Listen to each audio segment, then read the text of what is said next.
Hallo liebe Bastelfreunde, herzlich willkommen bei Tobi Lotta. Tobi, irgendjemand hat unsere Süßigkeiten gestohlen.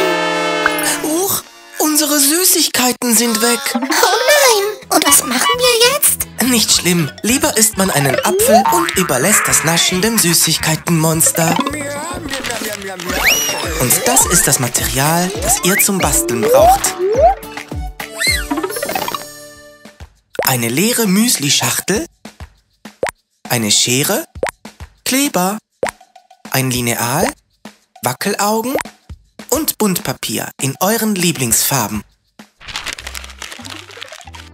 Als erstes entfernen wir alle Etiketten der Schachtel. Am besten rückstandlos. Dann schnappen wir uns den Bastelkleber und beschmieren die Oberseite komplett mit Kleber. Kleben darauf ein schwarzes Stück Papier und aus dem roten Papier schneiden wir uns eine Birnenform aus. In etwa so. Das wird die Zunge. Und die kleben wir dann unten an.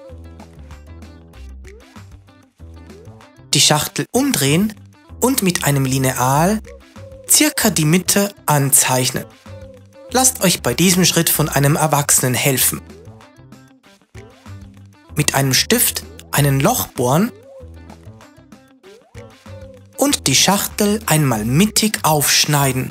Oben, rechts und links. Scheren sind scharf. Aufpassen! Dann die beiden Schachtelhälften einmal zur Mitte falten. Gut andrücken.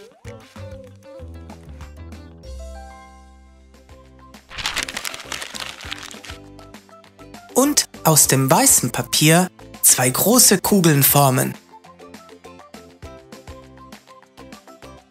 Einmal und zweimal. An den Papierkugeln befestigt ihr dann die Wackelaugen. Nehmt euch dann ein Stückchen Buntpapier, ich habe mich für die Farbe Grün entschieden, und schneidet daraus einen Halbkreis, in etwa so. Beide Halbkreise beschmiert ihr dann mit Kleber und klebt sie oben an den Papierkugeln an. Aus einem Stück Weißpapier schneidet ihr euch die Zähne aus, die ihr dann an der Schachtel befestigt. Genauso. Oben etwas Kleber anbringen und die Augen befestigen. Trocknen lassen und wenn ihr wollt, könnt ihr eine Nase und ein paar Details einzeichnen und die Puppe bespielen. Hallo, ich bin das Süßigkeitenmonster. Oh, habe ich Süßigkeiten gesagt? Wo denn? Oh, hier. Bastelt auch ihr euch eine eigene Handpuppe. Das Süßigkeitenmonster ist richtig schön geworden. Wenn es nicht gleich alles wegfuttern würde. Na dann sage ich Tschüss und ich freue mich, wenn ihr auch das nächste Mal wieder dabei seid.